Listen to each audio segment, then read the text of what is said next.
Hare Krishna. So, thank you very much for joining today. So, as discussed on the group, like we will start today's auspicious day of Ganesh Chaturthi also. It's a good day to start a new thing, a fresh thing, which will be more beneficial for our life and which will help us to live our life peacefully and which can help us to help others. So, as we saw in the group, that most of us, everybody, uh, has wish or desire to start Bhagavad Gita from the first chapter. So, if everybody agrees, so let us start um, Bhagavad Gita from chapter 1. So, I hope everybody is okay with this. We were into chapter 11, but today we'll start with chapter 1, and the shloka is number 1. So, uh, before we start reading the first shloka, it will be good to see or understand why uh, reading Bhagavad Gita is important and what happens when you read Bhagavad Gita. What are the topics of Bhagavad Gita, and is Bhagavad Gita applicable to us in our day-to-day life, and how it is applicable, and then short a summary of how Bhagavad Gita is structured. So, as many of you know, Bhagavad Gita was spoken on the Kurukshetra, or which is also called Dharma Kshetra, on the battlefield between Kaurava and Pandav. And just before starting the war, Bhagavad Gita was spoken by Krishna to his devotee and friend Arjuna. And as the name says, Bhagavad Gita, so it is sung. Gita means song. So it is sung by who? God, who is Krishna or the Supreme Lord. So it is the only scripture or only Shastra which is directly spoken by the Supreme Lord. Other Shastra and Veda, they are about the Supreme Lord or about the process to reach the Supreme Lord. But Bhagavad Gita is spoken by the Supreme Lord. That is why it is a special Shastra which should be studied. So, what is Bhagavad Gita? When we study Bhagavad Gita, how we worship the Supreme Lord, that Krishna tells in chapter 18, verse 70. And the verse goes like this: Adhyakshate Jaya imam dharmam samvadam avyayo jnanayagena tenaham ishtasyam iti me mati. I declare that he who studies this sacred conversation of ours worships me by his intelligence. So this is conversation between Krishna and Arjuna. Arjuna is asking questions and Krishna is replying them. And Krishna says, those who study the Bhagavad Gita, Jnana Yajnana, Jnana means knowledge, and Yajnana means the sacrifice or Yajna. So we have to uh, study Bhagavad Gita and we have to do sacrifice. So sacrifice in general, the term is made like there should be fire and there should be something offered into the fire. That is the sacrifice. in general terms. But here, Krishna says a principle, what you are sacrificing, what we are sacrificing when we study the Bhagavad Gita. We are sacrificing our mind, we are sacrificing our intelligence, we are sacrificing our time, we are sacrificing our body whenever we study Bhagavad Gita, and we use our intelligence to understand Bhagavad Gita. So that is the how we worship the Supreme Lord, by just studying and reading the Bhagavad Gita every day. That's why reading Bhagavad Gita and understanding Bhagavad Gita is also a part of yoga, or connecting with the Supreme. So, in short, if we see what are the main topics of Bhagavad Gita, there are five topics which are discussed in Bhagavad Gita. I hope you can see the screen. So the five topics are Ishvara, Jiva, Prakriti. These are the three things, main things. And Ishvara is affecting Jiva, individual Jiva, and Prakriti through Kala, or Kala means time. And this, you see the arrow, it's one way. Ishvara can use his energy of time to affect the Jiva or the Prakriti. And how the Jiva and Prakriti are connected? They are connected by karma. Jiva, or the individual living being, does some activities and Prakriti responds to that activity. And that is how Jiva and Prakriti are connected. So there can be like, then how Jiva is connected to Ishvara? Jiva is connected to Ishvara through Prakriti. So we approach the Supreme Lord says through Radharani, right? So we don't approach directly. So it's through Prakriti. And Kala is the main factor which affects both Jiva and Prakriti and their interaction. So these are the main five topics of Bhagavad Gita: Ishvara, Jiva, Prakriti, Karma, and Kal. So as I said, like it's spoken on the battlefield. So are we on the battlefield? How it is applicable to us in this present yuga? So this is the shloka that is the basis of that. Coming back to that five topics, that sarva yoneshu kaunteya murtaya sambhavantiya tasam brahma mahadyonir aham bija prata pita. It should be understood that all species of life, O son of Kunti, are made possible by birth in the material nature, which is Prakriti, and I am the seed giving father. So, Jiva, Prakriti is the mother, and Ishvara is the father. And through time, the Jivas are produced. So, this Krishna says in Bhagavad Gita in 14.4, that's the basis of that drawing. And 1870 was the basis of worshipping Bhagavad Gita by intelligence. So, how this Bhagavad Gita is applicable to us?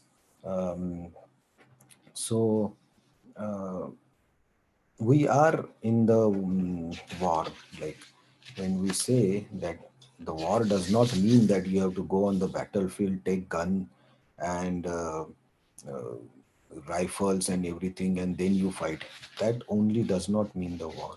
War means when you are struggling for your existence, and you have to struggle at every moment, and you have to win to, or you have to struggle to um, get something, get some results. So in our day-to-day life also, we are struggling every moment to be successful, to be famous, to be beautiful, to be intelligent. So in that sense, we are always on the war. Okay. And Krishna tells what happens when you are in connection with the Supreme. That Krishna tells in Bhagavad Gita in the last chapter, last sloka. This is the main thing that we all are looking for. Yatra Yogeshwara Krishna, Yatra Partho Dhanurdhara, Tatra Sri Vijayo Bhutir Dhruva Nitir Matir Mama. So wherever Krishna and Arjuna is worshipped or discussed, uh, there is certainly opulence. victory, extraordinary power, and morality. So these are the four things that all the human beings are working for. Opulence means, you can say, wealth. Victory means success. Extraordinary power means the success rate or the strength to work in this world, or influence. And morality is the purity. So when we study Bhagavad Gita, we get all these four things by just studying the Bhagavad Gita, right? So Bhagavad Gita has 18 chapters, 700 shlokas, and 18 chapters we can divide into three parts, 666. So first six chapters, Krishna explains about the Karma Yoga.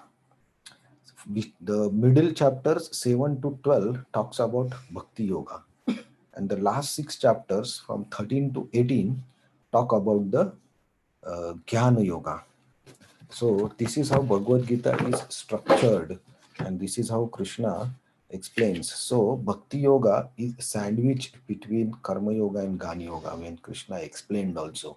So it is the essence of Bhagavad Gita that Krishna wants to tell Arjuna. So this is a little bit summary, and this is the family tree of Mahabharata, and we see here Dhritarashtra and King Pandu. These are the two brothers, right? And Dhritarashtra is the king now, and his son is Duryodhan. And Pandu has five sons, three from Queen Kunti, Yudhishthir, Bhima, and Arjuna, and from Madri, Nakula, and Sahadev. So these five together are called Pandav, and Duryodhan is leading with Dushasan and Dushala and 97 other his brothers, which are 100 Kauravas. So this Dhritarashtra, there is the fight between sons of Dhritarashtra and sons of Pandu for the kingdom, right? So this above structure is how from origin of Dhritarashtra and Pandu, and but we are now working, or we are studying at this level. Here is Arjuna, and now this Dhritarashtra's son Duryodhan and their army, Pandu's sons like Pandav and their army are on the battlefield, and they are now, the fight is about to start. Before this thing, lot of proposals were discussed to stop this fighting between the one family, but all the talks were not successful. So finally they had to come on the battlefield of Kurukshetra. And so now the only option is whoever wins this battle, he will be the kingdom of, he will win, will be the king of the universe, of this universe, on the three planets. So Dhritarashtra is blind, so, but he is the king now, and his elder brother was Pandu. So actually, Pandu was supposed to be the king, but because of his early death, Dhritarashtra was made the king. And now Pandus are saying, this Hastinapur is our kingdom, you should give us. And Duryodhana is saying, no, because my father is the king, it should be ruled by me. So that is the basis on which all the Bhagavad Mahabharata has started, and uh, at least this basis of this war. So this is the background of Bhagavad Gita, right? So I don't know. Now we are already past the 15 minutes. Shall we read first shloka, or we should read tomorrow? I gave some introduction because just to align everyone, uh, that what we are going to do, how it benefits, and how it is important for our day-to-day life. So everybody can unmute and let us know if we should read one shloka today. Yeah. So it's already 15 minutes, but we can take more 10 minutes, and we can read if everybody agrees.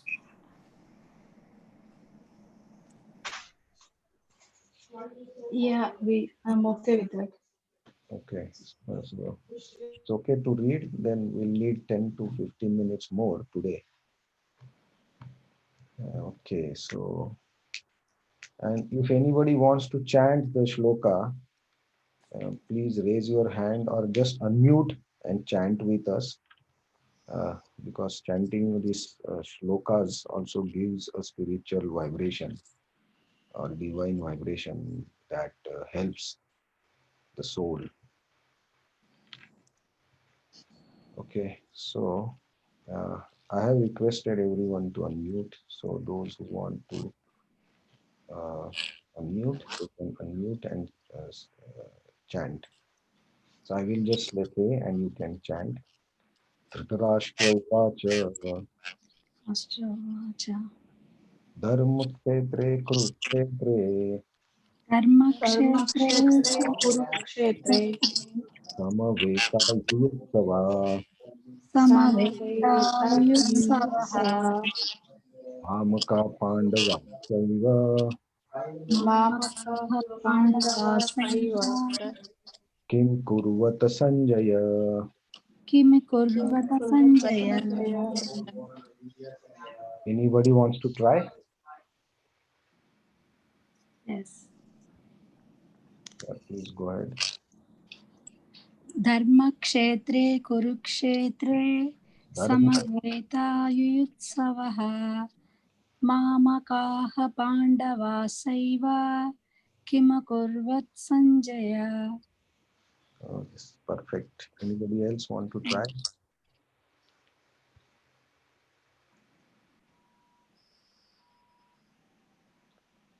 Okay, so Dhritarashtra Uvacha. Dhritarashtra said, Dharma Kshetre Kurukshetre. O Sanjay, uh, so Dhritarashtra said, O Sanjay, after my sons and sons of Pandu assembled in the place of pilgrimage at Kurukshetra, desiring to fight, what did they do? Perfect.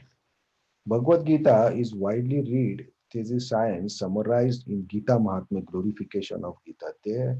There it says that one should read Bhagavad Gita very scrutinizingly with the help of person who is devotee of Sri Krishna and try to understand it without personally motivated interpretations. The example of clear understanding is there in the Bhagavad Gita itself, in the way of teaching is understood by Arjuna, who heard Gita directly from the Lord. If someone is fortunate enough to understand Bhagavad Gita in that line of disciplic succession without motivated interpretation, then he surpasses all studies of Vedic wisdom and all scriptures of the world. One will find in the Bhagavad Gita all that is contained in other scriptures, but the reader will also find things which are not to be found elsewhere. This is the specific standard of Gita. It is perfect thesis, theistic science because it is directly spoken by Supreme Personality of God and Lord Krishna. The topic discussed by Dhritarashtra and Sanjay as described in Mahabharata from the basic principle for this great philosophy. It is understood that this philosophy evolved on the battlefield of Kurukshetra, which is a sacred place of pilgrimage from the immemorial time of Vedic age. It was spoken by the Lord when he was present personally on the planet for the guidance of mankind. The word Dharma Kshetra, a place where religious rituals are performed, is significant because on the battlefield of Kurukshetra, the Supreme Personality of Godhead was present on the side of Arjuna. Dhritarashtra, the father of Kurus, was highly doubtful about the possibility of his son's victory. In his doubt, he inquired his secretary, Sanjay. What did they do? He was confident that both his sons and sons of younger brother Pandu were assembled in that field of Kurukshetra for determined engagement of war. Still, his inquiry is significant. He did not want a compromise between the cousins and brothers, and he wanted to be sure of the fate of his sons on the battlefield. Because the battle was arranged to be fought on Kurukshetra, at Kurukshetra, it is mentioned elsewhere in the Vedas as a same place of worship, even for the denizens of heaven. Dhritarashtra became very fearful about the influence of the holy place on the outcome of the battle. He knew very well that this would influence Arjuna and sons of Pandu favorably because by nature they were all virtuous. Sanjay was a student of Vyas And therefore, by the mercy of Vyas, Sanjay was able to envision the battle of Kurukshetra even while he was in the room of Dhritarashtra. So Dhritarashtra asked him about the situation of battlefield. Both the Pandavas and sons of Dhritarashtra belong to the same family, but Dhritarashtra's mind is disclosed herein. He deliberately claimed only his sons as gurus, and he separately separated the sons of Pandu from his family heritage. One can thus understand the specific position of Dhritarashtra in this relationship with his nephews, the sons of Pandu. As in the paddy field, the unnecessary plants are taken out. So it is expected from the very beginning of this topics that in the religious field of Kurukshetra, where the father of religion, Sri Krishna, was present, the unwanted plants like Dhritarashtra's son, Duryodhana, and others will be wiped out, and the thoroughly religious persons headed by Dhritarashtra would be established by the Lord. This is significance of the word Dharma Kshetra, Kurukshetra, apart from their historical and Vedic importance. So this is where the Bhagavad Gita at least starts for all of us. So this first chapter is observing the battlefield, or in Sanskrit it is called Sainya Darshan. So Dhritarashtra, sitting in his palace with help of Sanjay, is looking over the battlefield. So Sanjay is a disciple of Vyas. So Vyasdev has given him special power. So from distance he can see what's going on the battlefield. So it's like satellite eyes he had, where he can see what is happening from far distance from him. And so Dhritarashtra is asking Sanjay, what did they do? So as Prabhupada has mentioned, he already separated his sons and sons of Pandu. Though they were cousins, he separated them on the first shloka only. And he was very clear that battle should happen, but he was not sure what will be the result. So now that's why he's asking what did they do. So you want to know what is the situation of battlefield. And as Prabhupada has mentioned, Kurukshetra is a place of worship. So it will give benefit to the person who is following the dharma, because it's dharma kshetra also. So Yudhishthir and Pandav were following the dharma, and Sri Krishna was on their side. So it was quite obvious that Dhritarashtra was fearful that his sons may lose the battle. So this first shloka is also represents like when we take any actions in our life, positive or negative, it's not only our intention or our desire that should be used, but in general, whatever our desire and where we are trying to fulfill it, we have to consider both, because it's not compulsory that even if your desire are good or bad, the results will be what you are expecting. The result may be completely different depending on the position or the land or the situation in which you are applying. And uh, and if you at all know that what I'm desiring or what I'm trying to do is not suitable, and I should not do that, that certain voice comes from inside that you should not do this. In that time, you should double check your intentions and your action plan, because that voice from inside is telling you that you may not be successful in this place and in this situation. So while planning or while any execution also, you should be very carefully analyze different situations and then take any action if you really want to be successful in that. So this first shloka of Bhagavad Gita, where Dhritarashtra is questioning Sanjay, right? So this is the starting of Bhagavad Gita, and if we check, um, the last shloka of Bhagavad Gita, chapter 18. The last shloka is we saw some time back, uh, 78 number. So and 77 that Sanjay is concluding, and his conclusion is the last shloka. Yatra Yogeshwara Krishna, Yatra Partho Dhanurtara, Tatra Sri Vijayor Bhutir, Dhruva Nitir Matir Mama. So this is the answer from Sanjay in the last shloka. Wherever there is Krishna, master of all mystics, where there is Arjuna, the supreme archer, there will certainly be opulence, victory, extraordinary power, morality. That is my opinion. So Sanjay clearly told Dhritarashtra what will be the outcome of the battle, because Arjuna is there and Krishna is also there, and it is Dharma Kshetra. So this is how any scripture or Shastra works. The first verse and this last verse are always connected and with the conclusion. So I think it's already 10 o'clock, and but it was good that we started today on this very auspicious day to start new auspicious things. And there is the most auspicious thing is to read or to study Bhagavad Gita, to talk about Bhagavad Gita and the Supreme Lord. So if anybody has any suggestions or any other points that we should cover, then please feel free to tell us now, or you can write on the group also. But now we will read from chapter 1, shloka 1, and now tomorrow we will take the shloka number 2. So there are 700 verses. So few times we will take, if there is no purport, we will club the shlokas and take together. Prabhuji, I have a question. Yeah.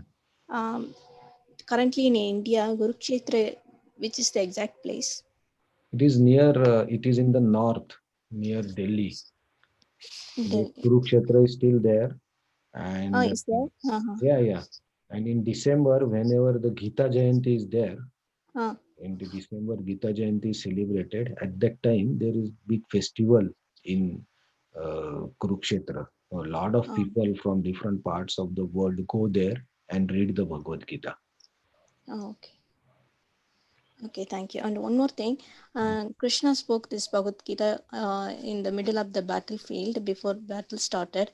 Only Arjuna heard, or others also heard this? Arjuna heard. Only. Not even Pandavas, others also. No, and Sanjay was listening because Sanjay had that vision to see and hear. Okay, thank you, Prabhuji. No problem. Is there any significance of Lord Ganesha with Gita or Srimad Bhagavatam, or Lord Krishna, or any pastimes of Lord Ganesha in the scriptures? Lord Ganesha is with Vyasdev, right? And when Vyasdev speaks different Vedas and Shastras, Ganesha is writing the Vedas and Shastra. And so we have, when we approach the Veda, because Ganesha is the writer, so and he has directly heard from Vyasdev, so we approach through Ganesha, because through that we can understand. So that is one point. And Ganesha is also with Narsingadev. Is also associating with Narsingadev directly. So that's why Ganesha is very important from Bhakti point of view also, who helps us to understand this Bhagavad Gita or the different Upanishads, which are otherwise very difficult to understand. But we can ask his blessings, and then we start. That's what we have done today. So it's a good start, I think, for all of us. Okay. One last question, okay. Why Dhritarashtra knows that have doubt that he will not win or he may win. So he was in the confusion. Still, why he took a great risk of this battlefield? Because Why he don't stop this battlefield? so that was Dhritarashtra's attachment to his son Duryodhan. So Dhritarashtra knew that whatever his sons or Kauravas are doing is not with dharma, or it is against the dharma, and he knew that Krishna has himself tried to stop this war, but because of his attachment to his sons and attachment to the power, uh, he was not able to stop all this dharma. And so that's why it is said that Dhritarashtra was not able to see, he was blind. So Shastra says like he was not only blind by eyes, but he was blind by the Vedic principles also, that he didn't stop this war. And that's why he knew that there is a lot of chance, a maximum chance of his sons losing this battle. But still, he did that. That's how the things work in this material world. We know many times that, as I was saying, the particular plans may not work, but we are not able to give up our attachment to our desires or our wish or something, which results in bad or undesirable output. So that is one of the example. Krishna signifies or represents that mentality. Okay. What's the solution when we are confused? What shall we do? We should refer to Bhagavad Gita, because Bhagavad Gita answers all the questions. So if we pray for correct direction, Bhagavad Gita helps, study helps, and the sadhus help. So sadhu, guru, sadhu, and shastra. These three things we have to always consider whenever we do any activity. Okay. Any other questions or feedbacks or reflections? We are a little bit over time today, but I think it was necessary to start on this day. Thank you everyone for your patience today.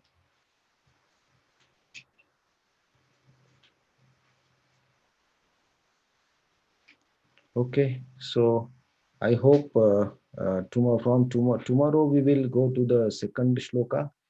So it will be good if you can just read the shloka before we start, so that we can chant together the shloka, because it's a Gita. Bhagavad Gita is a Gita. It's a song. So if you chant, you feel enlivened by chanting these mantras.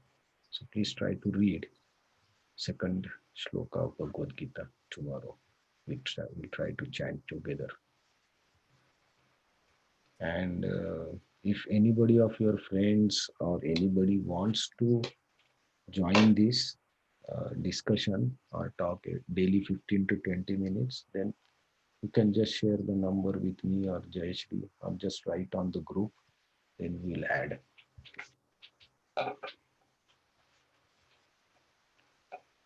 Okay, so it's almost 10:05. Any other points?